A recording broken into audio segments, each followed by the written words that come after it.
If you went back in time and approached a child to ask what they wanted to be when they grew up, you'd probably get put on a list or two. But if that kid had happened to have been me, I would have told you that I wanted to be Mickey Mouse.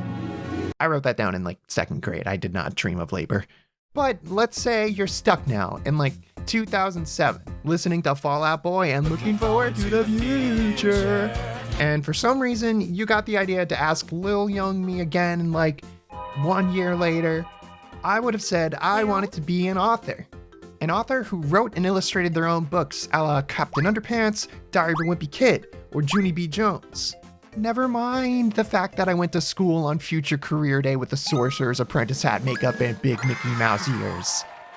And then got made fun of by some kid in front of the whole class because, unlike a doctor, being an anthropomorphic mouse wasn't a real job, apparently.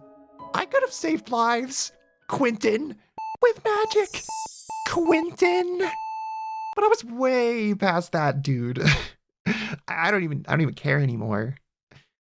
Quentin. Come 3rd grade, I was onto the world of literary arts, expression through the written word of a 10-year-old. And for all intensive purposes, at that age and for the years to come, I was an author and an illustrator. I was up countless nights until 9 p.m., writing, drawing, erasing, stapling, working on my very own maternally acclaimed book series, Fred, the Angry Spoon. Way before Makimo, before Jacadamia, there was my first ever character, Fred. And Fred was a spoon. Yes, that's a spoon, who loved juice boxes so much that if he ever saw you throw one in the trash, well, let's just say he'd get angry. He would beat the shit out of you. So from 3rd to 5th grade, I wrote a little over 10 books chronicling the many adventures of Fred, Mommy Wammy, his mom, and all the crazy stuff that would happen to them, usually involving Fred's love of juice boxes, his mom's hatred of them, and then some other guy showing up and kidnapping her, whatever. I remember drawing the cover art with my friends in class, and then later that same night, I wrote up the entire first book of Fred the Angry Spoon, a whole 40 pages, expertly crafted with graphite on composition loose leaf. And somehow it's still alive. And because I've managed to hold onto it this whole time, I figured what better way would there be to share it than to animate it as close to 10-year-old Jaca's style as possible. I think that might be fun, and it's not every day you get to fulfill your inner child. So here we go, presenting The Adventures of Fred the Angry Spoon. Chapter 1, Fred. This is Fred. He is a spoon that gets angry a lot, so remember to never mess with Fred. If you got Fred angry, he would probably beat you up, okay? Also, remember that Fred loves juice boxes. If you threw a juice box away, he would get super angry. So don't throw juice boxes away or else you'll probably end up like this guy. See? Chapter 2. Mommy Wammy. This is Mommy Wammy. She is Fred's mom. Unfortunately, she is the opposite of Fred. She hates juice boxes, is nice, and doesn't beat people up. Don't ever drink juice boxes by Mommy Wammy or else you'll probably end up like this guy. See? I'll take that, thank you. Oh man. Chapter 3. Fred's Day.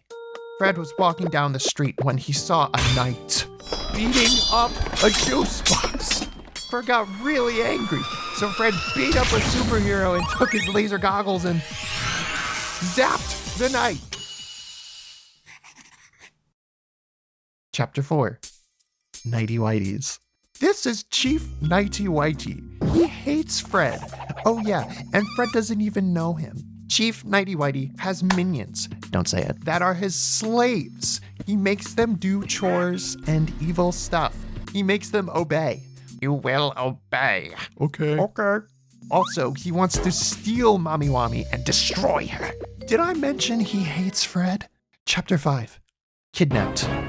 Mommy Wammy was sleeping one night when she heard a noise Chief Nighty Whitey jumped to the window and kidnapped Mommy Wummy. Can Fred save her? No, he's snoring in the other room with the TV on. Kill. Save me! This is what's on the TV. I'm stupid. Okay. Then Mommy Wummy was brought to the Nighty Cave. The Nighty Cave is Bill's Peanut Factory. I think the idea behind it being a peanut factory was that it was like an abandoned peanut factory. And, you know, villains are always hanging out in abandoned places. Maybe because society abandoned them. Or I just thought, like, you know, random equals funny. I was 10, chapter 6. A long time for thinking. When Fred woke up, he walked down the stairs for breakfast. When he sat down at the table, his cereal was not there. Fred could not reach the cereal on the refrigerator. Oh my god, wait, okay. In the middle of the book, there's a how to draw Fred section that I completely forgot about. So yeah, we got step 1, step 2, step 3, 4, 5, and 6. And then you're gonna get Fred. You're finished. Oh my god, and there's also how to draw Mommy Wummy. Step 1, step 2, step 3, step 4. And you got her face. Oh my god. I love how I only gave 1 step for the faces. Like that was enough when Fred's book got 3? Can't say I didn't have priorities back then. No, clearly I just ran out of space, or I got lazy, and I just rolled with it. So after that brief intermission, we're back to our regularly scheduled book animation. But Fred still thought nothing was missing. Nothing is missing. Chapter 7, a long walk. Fred decided to take a walk. He walked to the park. He saw a kid playing with his mom. Fred still thought nothing was missing. Fred walked past Bill's Peanut Factory. Fred, save me! Who said that? Fred peeked inside the factory. Fred could not believe what he saw. Chapter 8, the plan. Fred saw Mommy Wummy, trapped by Chief Nighty Whitey. Fred decided to go home, drink all the juice boxes, and think of a way to save Mommy Wummy. It was an excellent plan. Chapter 9, Juice Box Heaven. Fred went home and drank a lot of juice boxes. Fred got full. Fred got fuller. Fred fell asleep. Chapter 10, Sleeping. Fred had a weird dream about evil Nighty Whiteys that took over the world. He had a dream about Mommy Wummy getting eaten by a giant nostril. And now this is page 40, and it says, to be continued. Will Fred wake up? Will he save Mommy Wummy? Can Fred save the world? Find out next time in Fred the Angry Spoon and the worst rescue plan ever that worked. Yeah, that's right, a cliffhanger. Gotta know how to keep him coming back for more. And when I say them, I mean people like my mom, who was the first person I showed this book to. I remember being kind of afraid that she would read Fred and think it was too violent and mean. Wonder why I thought that. But when I finished the book, I had this deep, burning sensation within, like I just had to share it. Because I was holding fire in my hands. It was like a fiery hot potato. You gotta pass it before the 3rd degree burn set in. And I'd never felt this before. It was like a whole new emotion, and clearly I've been chasing it ever since. And my mom loved it. Actually, she thought it was hilarious, and she wanted me to write more. I don't think it's a stretch to say that moment was life-altering. It led me to keep on writing and pursuing art, and I cannot even fathom what my life would be like if I hadn't. I'd probably be more normal. So, thank you, Mom, for encouraging me. I think everyone deserves some encouragement, and I always try to provide that for other people when I can, because I know how important and rare it can be to someone.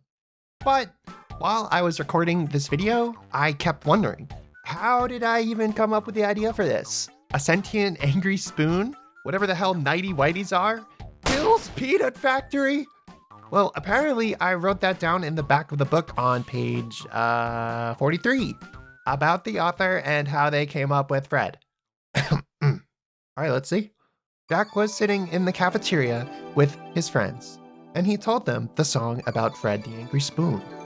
After he made the song, he wanted to make books. it was because I made a song? What song?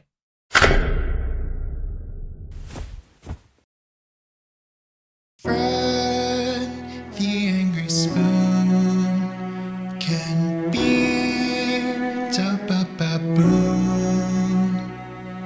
Fred, the angry spoon, is made up of different plastics.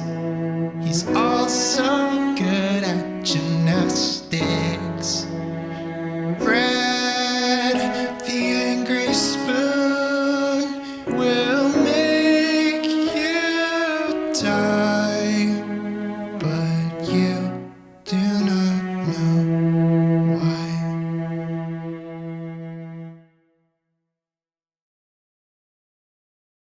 Wait, what was that last part?